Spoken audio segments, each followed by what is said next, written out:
Hello students, मैं विकास कुमार आप सभी का वेलकम इंग्लिश क्लासेज में स्वागत करता हूं। तो आइए पढ़ना हम लोग शुरू करते हैं।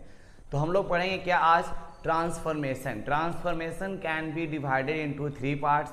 ट्रांसफॉर्मेशन को 3 भागों में बांटा जाता है। पहला नाम है रिमूव टू, दूसरा नाम है डिग्री और तीसरा नाम है इंटरचेंज ऑफ सेंटेंस। आइए देखते हैं और देखकर क्वेश्चंस को बनाते हैं, बहुत ही आसानी से आपको समझ में आएगा। आइए देखते हैं। तो पहला हमारा क्या है यहाँ पर है रिमूव टू। क्या है? Remove too. तो यहाँ दिया गया है कुछ बातें हैं, some important matters of remove too, यानी रिमूव टू के बारे में कुछ बातें हैं। आइए उसको देखते हैं और समझते हैं। दिया है टू का शाब्दिक अर्थ भी होता है। टू का शाब्दिक अर्थ भी होता है या अत्यधिक भी होता है, ठीक है। इसका अर्थ का प्रयोग नाउन और प्रोनाउन के बाद होता है। किसका? नाउन और प्रोनाउन के बाद होता है। तो यहाँ पे एग्जाम्पल दिया है cotton is grown in India too, यानी कॉटन में होता है कपास भी जो है वो भारत में भी होता है। कपास जो है भारत में भी उपजाया जाता है या होता है, ठीक है ना, एकदम सिंपल सा आपका है। एंड टू को हम लोग क्या बोलते हैं? एडवर्ब ऑफ डिग्री भी कहते हैं। एडवर्ब ऑफ डिग्री भी कहते हैं टू को। तो अब देखिए यहाँ पे दिया गया है क्या? Transformations to change the structure, यानी स्ट्रक्चर को हम लोग चेंज करेंगे, ठीक है ना। स्ट्रक्चर को चेंज करेंगे ऑफ द सेंटेंस, यानी सेंटेंस में स्ट्रक्चर को चेंज करेंगे विदाउट अल्टरिंग द सेंस, बिना उसके अर्थ को बदले हुए। यानी कहने का मतलब आपका ये है कि आप लोग जानते हैं इस तरह से है, एकदम सिंपल सी बात है यहाँ पे है कि 2 + 2 = कितना होता है? 4, ठीक है। और ये भी है 2 × 2 = कितना होता है? 4। देखिए यहाँ पे जो यहाँ पे चिन्ह है सिर्फ इसको हम चेंज किए हैं, बाकी जो इसका अर्थ है वो एक समान हुआ। उसी को हम लोग क्या बोलते हैं? तो ट्रांसफॉर्मेशन कहते हैं, ठीक है। यानी क्या? टू चेंज द स्ट्रक्चर, यानी कि स्ट्रक्चर को चेंज करना है ऑफ द सेंटेंस, सेंटेंस में विदाउट अल्टरिंग द सेंस, बिना उसके अर्थ को बदले हुए, ठीक है। अब आइए देखते हैं how to change remove too, यानी रिमूव टू को कैसे बदला जाता है, क्या उसके उपाय हैं। आइए इसको देखते हैं। यानी क्या? यदि सेंटेंस जो हमारा है किससे शुरू होगा? Subject plus verb plus to, verb यानी auxiliary verb, subject plus auxiliary verb plus to plus adjective slash adverb, adjective रहेगा या क्या रहेगा? तो एडवर्ब रहेगा, प्लस इन्फिनेटिव यानी टू प्लस V1 और प्लस यहाँ पे क्या रहेगा? तो other word, plus other word, यानी यहाँ से लेकर यहाँ तक हमारा क्या है? स्ट्रक्चर है। अब आइए हो तो टू को हम इस प्रकार चेंज करते हैं। किस प्रकार? आइए देखते हैं कैसे चेंज करते हैं हम लोग। तो यहाँ दिया है he is too weak to move. देखिए ही यहाँ पर दिया है, ही यहाँ पर क्या हो गया? सब्जेक्ट। इज दिया है, इज हमारा क्या हो गया? Axillary verb. टू दिया है, टू आपको क्वेश्चन में दिया है, टू आपका समझते चलेंगे इसको दम।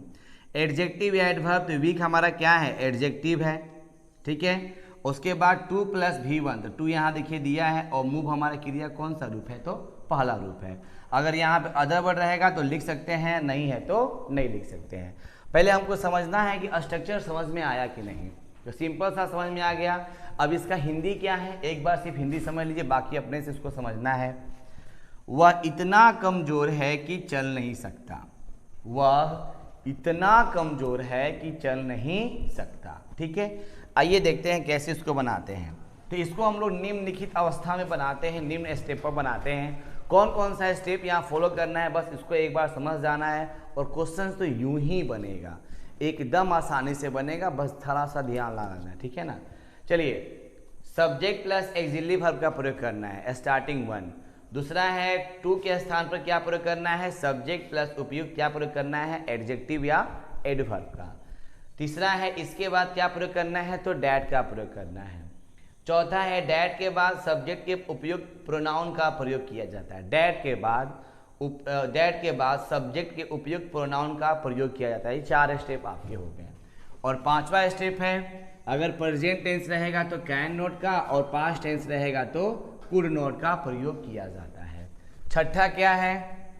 अंत में V1 और अंत में अन्य बातें लिखी जाती हैं। स्टेप समझ लेंगे ना, स्टेप 1 2 3 4 5, अगर आप स्टेप समझ लेंगे तो जाहिर सी बात है सब क्वेश्चंस आपके आसान होंगे।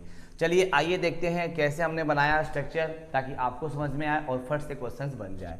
स्टेप वन में हमारा क्या है, subject. Step 2 auxiliary verb. Step 3 so. Step 4 एडजेक्टिव/एडवर्ब।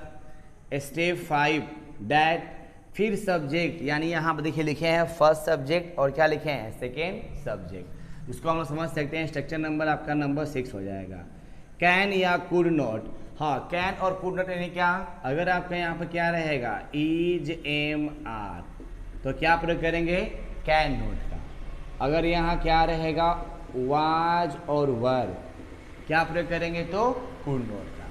ठीक है ना, बहुत ही आसान है, इसको पहले समझ जाना है और समझने के बाद क्वेश्चन बहुत ही आसान लगता है। अब उसके बाद तो ये हमारा 7 हो गया स्टेप, और 2 + V1 यानी कि आपका दिया गया है उसको चेंज करना है तो V1 और अदर वर्ड यानी कि 8 स्टेप, यानी हमें 8 स्टेप में इसको बनाना है और क्वेश्चंस आपके सामने दिए हैं, बहुत ही बना। पहले आइए थोड़ा समझते हैं सब्जेक्ट के बारे में। ये हमारा फर्स्ट सब्जेक्ट है और ये हमारा सेकेंड सब्जेक्ट है। देखिए अगर ही सी इट दिया रहेगा शुरू में तो रिमूव टू में आपको सिर्फ ही सी इट का ही प्रयोग करेंगे, दूसरा प्रयोग नहीं करेंगे।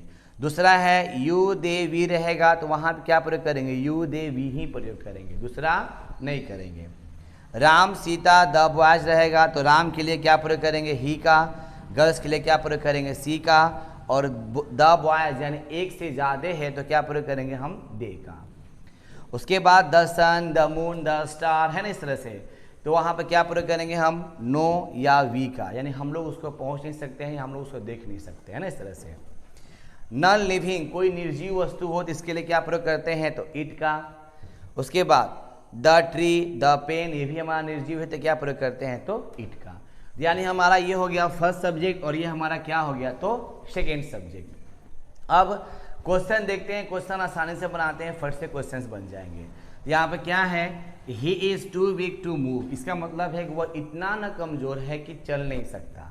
दूसरा है she is too proud to learn, वह इतना न घमंडी है कि सीख नहीं सकती।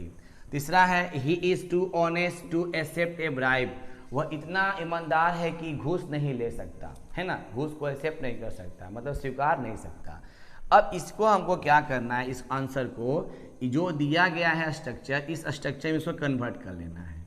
यानी क्या, तो यहाँ देखो यहाँ पर दिया है ही, हमने ही लिखा, उपयुक्त एक्सिलरी वर्ब है लिख दिए, टू का स्थान पर क्या लिखें सो, एडजेक्टिव है वीक लिख दिए, फिर डैट का प्रयोग किए, ही है यहाँ पर देखिए ही है तो सेम लिख दिए ही, और कैन नॉट क्यों प्रयोग किए हैं, यहाँ पे क्या है इज है, अभी देखिए हमने बोला इज है तो क्या होगा कैन नॉट और मूव, यानी क्या होगा he is so weak that he can not move. ठीक है। दूसरा she is so proud that she can not learn, आपको बहुत ही आसान लगेगा, किताब कोई भी ग्रामर को उठा लीजिए और स्ट्रक्चर नंबर 1 को देखिए, बनाइए, एकदम 100% बनेंगे। और he is so honest that he can not accept bribe, तो जाहिर सी बात है कि अगर आप इसको बनाएंगे, समझेंगे, जानेंगे तो बहुत ही आसान तरीके से बनेगा। सिर्फ आपको फोकस करना है क्या, जैसे ही क्वेश्चन मिल जाए दिमाग में क्या है प्रेजेंट टेंस में है तो ही is so weak that he can not move, इस पर बहुत सारे क्वेश्चन है, पहले इसको आप बना लेंगे ना तो बहुत ही आसानी से बनेगा इसको। ठीक है ना, इसको एक बार देख लीजिए, समझिए और समझ क्वेश्चन को बनाइए। So thanks for watching this video, देखने के लिए आप सभी को धन्यवाद।